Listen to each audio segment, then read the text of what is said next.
recorrida sem médica, entrevista de atendimento, pelo reclamante recorrente.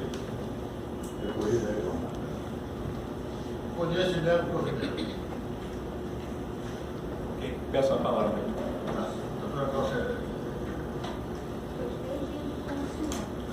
Então, com a palavra, eu vou dar então a oportunidade para falar. Com a palavra. Senhores desembargadores, bom dia. Desembargador Piton, desembargadora Glaucia, desembargador Valmir.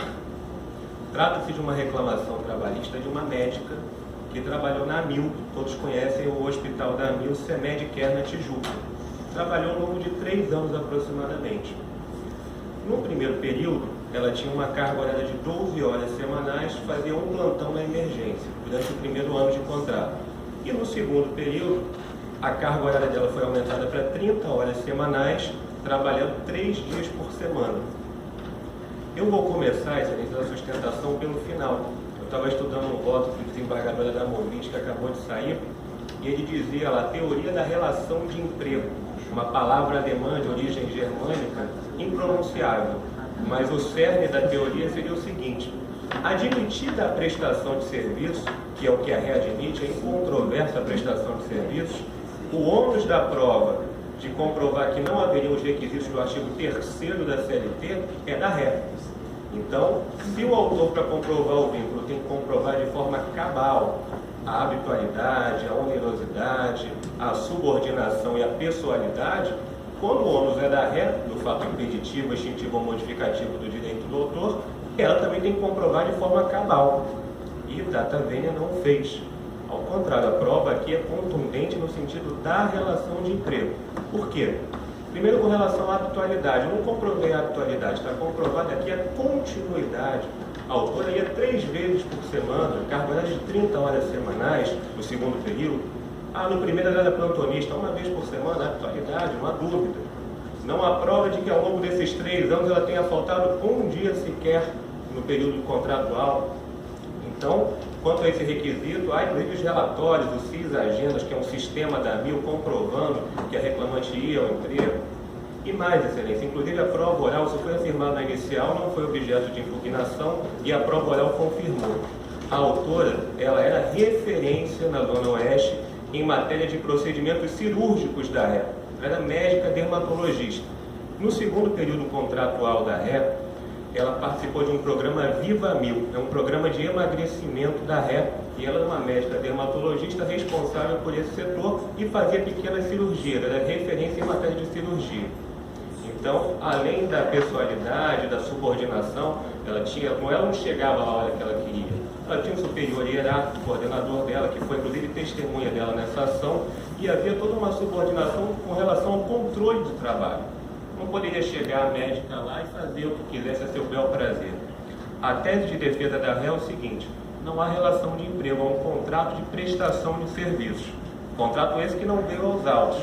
E data vênia, não existe essa figura hoje do profissional autônomo que preenche os requisitos da CLT que pode ser contratado como autônomo. Isso ainda não existe.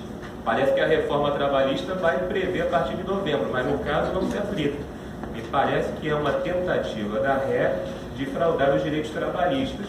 E mais, na prova oral, a testemunha deixou claro que havia no hospital empregados com e sem vínculo empregatício. É evidente que o empregado, no momento da contratação, ainda que possa ser benéfico para ele ser contratado, aparentemente seja benéfico ser contratado sem vínculo, não é uma opção. O contrato de trabalho é um contrato de adesão. Quer, não quer. E a ré, de fato, a gente tem conhecimento que a ré está mudando, ela está contratando por carteira, mas no período anterior, que é o período da reclamante, não havia carteira anotada. Eu vou destacar alguns trechos do depoimento pessoal da testemunha do autor, porque a sentença afastou o vínculo alegando que não havia pessoalidade. Qual foi o fundamento da sentença para afastar a pessoalidade? Que a testemunha da autora, coordenador, disse que se a autora quisesse faltar ao serviço, em tese, poderia, desde que ela comunicasse a sua supervisão e fosse substituído por outro médico da AMIL. Excelências, durante os 3 anos de contrato, não há uma prova de um dia que a reclamante tenha faltado. E ela poderia faltar desde que comunicasse com consentimento. Isso não afasta o requisito da pessoalidade. Seria como se imaginar uma analogia, um professor universitário, CLT, ele não pode faltar a uma aula para dar uma palestra com consentimento do seu coordenador e se fazer substituir por um professor da sua universidade, da sua instituição de ensino. Isso afasta o requisito da pessoalidade? Me parece que não. Onerosidade, por quê? Ainda que a Mil sustenta que a Mil não pagava diretamente o salário, ela utilizava empresas interpostas, mas não precisa receber diretamente da Mil, basta fazer jus ao pagamento. Me parece também que está presente o requisito da onerosidade. Subordinação, já falei aqui, então eu vou destacar pequenos trechos do depoimento das testemunhas, que a autora da profissional referência em dermatologia na Zona Oeste, que quem determinava os horários e dias que o médico atenderia era a Mil, isso está no depoimento pessoal, que a reclamante deveria avisar a Mil que remarcava uma agenda extra para a autora, se houvesse necessidade de substituição. Não houve. E, excelência, é importante destacar, essa possibilidade em tese de substituição foi apenas no primeiro período, em que a reclamante era médica plantonista com carga horária de 12 horas.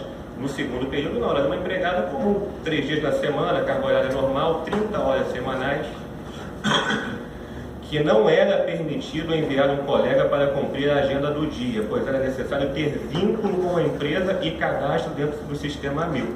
Essa é um dos trechos da prova testemunhal. E a testemunha da ré ainda esclareceu ao juízo que não é comum o médico pedir a substituição por outro médico, como ocorre no exemplo que eu dei do professor universitário. Não é comum. O professor é o responsável por aquela disciplina, sendo mais comum que o próprio médico faça a reposição em outra agenda. Então estamos falando, excelências, de 3 anos de contrato, e a empregada, ficou muito claro nos autos, que ela trabalhava por conta alheia e não por conta própria. A diferença entre o autônomo e o empregado é esse. O empregado é aquele que trabalha por conta alheia, o autônomo é aquele que trabalha por conta própria. Não é o caso da reclamante em hipótese alguma. Então, por todos esses fundamentos, eu peço ao relator que reconsidere à luz do que foi explicado, do que foi falado aqui, e que essa turma, não sendo esse entendimento, reforme a sentença para referir o vínculo empregatício e todos os seus conceituários. Seria nesse sentido a sustentação. Obrigado.